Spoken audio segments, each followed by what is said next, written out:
guys, it's Ariana. Welcome back to my channel. So for tonight's video, we're going to be reading some more scary stories. I am going to be lighting the Shy Wolf candle, the Star. So this one smells like honey, cocoa butter, and cinnamon. I don't know why I said butter so weird. Cocoa butter and cinnamon. It looks like this. It's literally just like a plain Jane candle, very minimalistic. There's dog hair on it. You know, the works. Is this lighter dead? No, yes, maybe. Hello? Okay, it lit.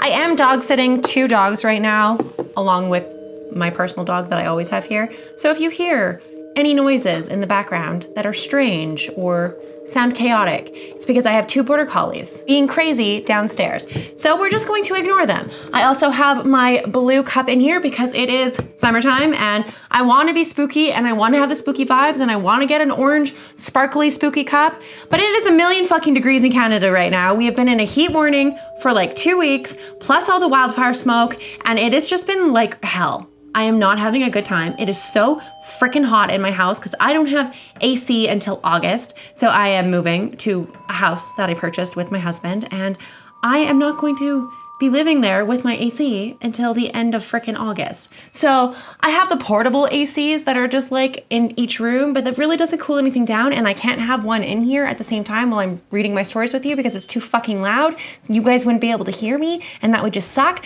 So I am really hot. So this video is not going to be the longest, so bear with me. I'm gonna try my best to get through these stories as quick as I possibly can without melting.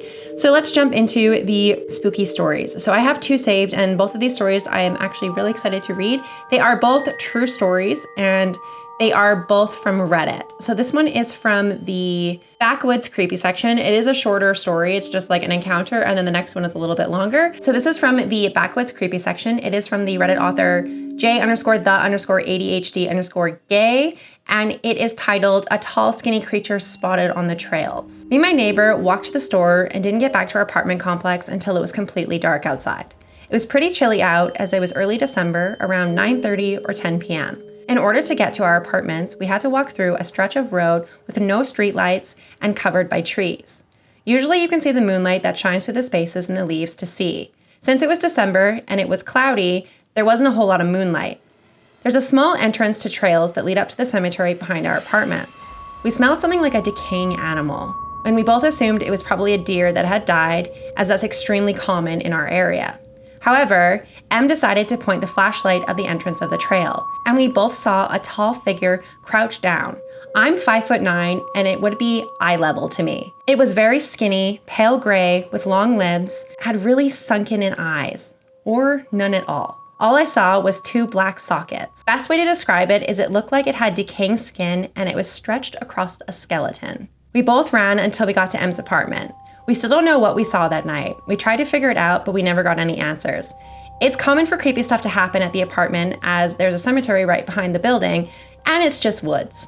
So that's their entire encounter. I have absolutely no idea what you saw, and that is really freaking creepy. The fact that you smelt something like decaying and rotting first, and then you saw the creature is just so overwhelmingly freaking creepy. And I hate that for you. I'm glad nothing actually happened to you. I'm curious, did you ever see it again? That's really weird. The sunken in eyes thing is really creepy too. I hate that so much. Oh my God. The next story is from the Glitch in the Matrix section. It is from the Reddit author Formaldehyde Huffer, and it's titled, "I saw a house in the woods once and then never again." This is a long story and I'm not the best typer, so bear with me. I live in the rural Midwest. I'm uncomfortable with sharing my state or country, but just know the population around here is low. It's mostly just farm towns around here, and I live in one. A short walk from my house, there's this trail that I've been walking down most of my life. It's very shaded with trees, and the actual dirt path is pretty beaten up and hard to stay on if you don't know it like I do. Almost 2 years ago now, I was walking the trail at around 9 a.m. to get some fresh air before I had to go to work like I normally do. I typically walk about halfway down and sit on a small creek, which is roughly 15 to 20 minutes away from where I live if you're walking. I am 100% certain I walked the same way I always do. Straight until you see a trail marker, which is a stump with some orange spray paint on the bottom. At the marker, I always turn left to get to the creek. I cannot stress enough how many times I've done this exact walk in my life. The problem was that when I turned left into where the creek is supposed to be, it wasn't there. In its place was this really run-down white house that looked like it had been rotting for decades. The place was huge. I had never felt so confused in my life. I turned around almost immediately to make sure I was on the right trail marker, and sure enough, I was. I looked back at the house again and I just stared. For every walk that I've ever taken in these exact woods, I have never seen this place. It didn't make any sense, and the place was massive. I pulled out my phone to try and take a picture, but no matter how many times I pressed the power button, the screen would only flicker and then go to black. This freaked me out and I tried to do a force restart, but again, nothing happened. I ended up deciding I was going to go inside and check it out. Probably a stupid idea in hindsight, but I was too curious to leave. As soon as I walked in, the first thing I noticed was that it was like deathly cold in there.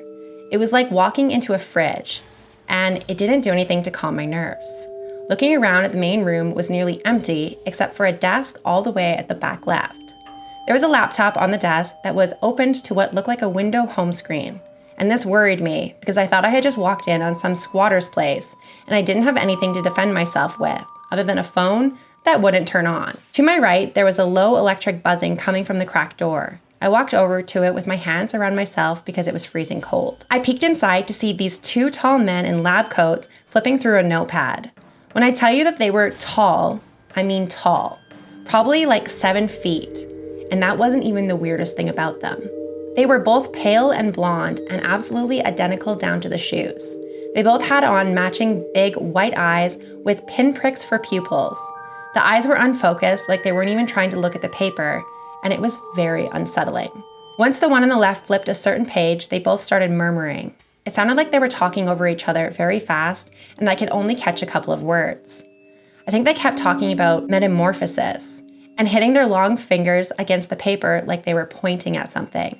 They kept mumbling in barely coherent English and nodding while making sounds like I didn't get to hear much because the door creaked as I leaned on it by my mistake, and they immediately went silent and whipped their heads in my direction. The pupils weirdly twitched into place to look at me, and I freaked the fuck out. I screamed and bolted back for the front door. When I was running back, I hit something face first, and I fell on my ass, and I dropped my phone before I could even get to the door. It felt like I just got a face full of fabric, and when I managed to scramble to my feet, it was another one of those men in the lab coats. He was identical like the other two, and his pupils also did that weird thing when it was looking at me. I shoved him away from me, and he sort of folded inward, like he had no spine or chest bones, before hitting the floor. I ran out the door towards my home, never stopping for a second, even though I didn't hear anyone following me. I ended up just running all the way back to work, and when I made it, I saw my coworker, who we'll call Adam for the sake of privacy. Adam could see that I was shaken up, and I explained the story to him, still freaking the fuck out and basically hysterically crying.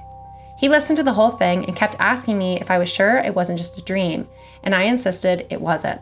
I even told him that I lost my phone there and I needed to get it back. Adam told me that he would come with me after work and we would get my phone. I went through the whole workday still anxious, and then I went with Adam down the path. We took the same way that I had walked the morning, and I was absolutely sure of it. And when we got to the stump and I turned, I couldn't believe my eyes. There was no house there anymore. It was just a creek again, and I could see my phone sitting in a small patch of wet grass. I felt like I was going to throw up as I explained to Adam that there was a house right there earlier today and that I wasn't insane. Adam just grabbed my phone from the wet grass and handed it to me. He put his hand on my shoulder and directed me away from the creek. I kept trying to explain to him, and he eventually stopped me. He told me he understood and that things like this just happen around here. I tried to push him on what he meant, but he remained silent until we said our goodbyes at my doorstep. I work somewhere different now, but I still text Adam. When I try to ask him about that day, he confirms that he found my phone there and he saw firsthand how genuinely scared I was.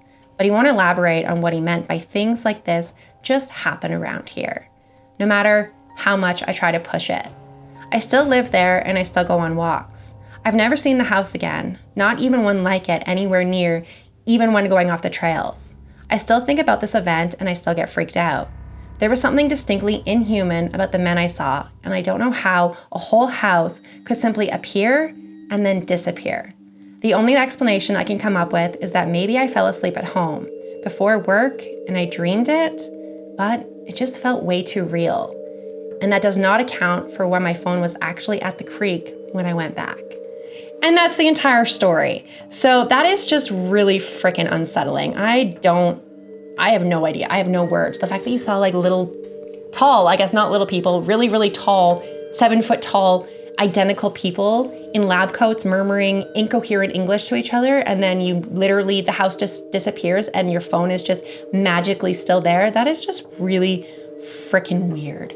I don't know how to feel about that. I'm also really sorry if I've ever read that story already on my channel. I looked for the link on my channel and it's not there, so I'm not entirely sure if I just remember reading it for the first time, like myself when I was asking for permission or what, but that story is really freaking creepy and it's kind of familiar, so if I've already read it, sorry, here's a reread of that creepy story. But I'm gonna read one more story for you guys because this video isn't too long. So the last story that I'm gonna read is again from the True Scary Story section, so it's another true story. It is from the Reddit author Snail Button, and it's titled Headless Ghost in an Airbnb.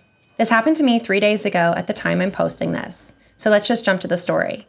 I was on a small vacation with my grandparents. We rented an Airbnb in McGregor, Iowa. It was all good, but I was worn out from the activities and traveling, and when we got to the Airbnb, I found a bed and fell asleep. I woke up in the middle of the night and I didn't really understand why I had woken up, so I adjusted myself into a more comfortable position and fell asleep again.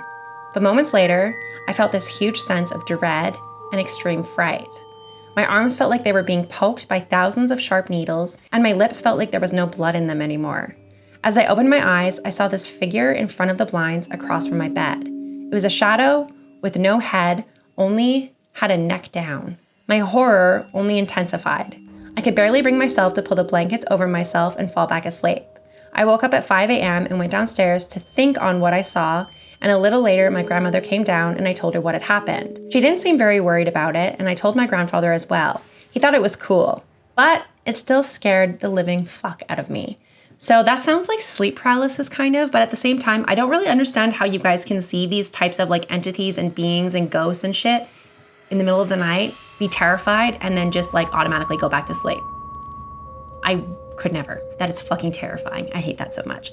So this is where I'm going to end the video. I know this is a shorter video than I like to usually post on my channel, but it is a million degrees in here. I am having a hard time reading today. I'm stumbling over all of my words and I can't talk or read apparently today. So this is where I'm going to end the video. If you guys enjoyed this video, please leave me a comment down below with your favorite purple emoji because I am wearing a purple eye look today. And this eye look will also be up on my TikTok and my short section if you guys are interested in following along with that creepy story. Thank you so much for watching this video. Please like, comment, and subscribe if you're not already subscribed to my channel. I would love to have you join my spooky little family. And thank you so much for watching, and I will see you guys at the next video.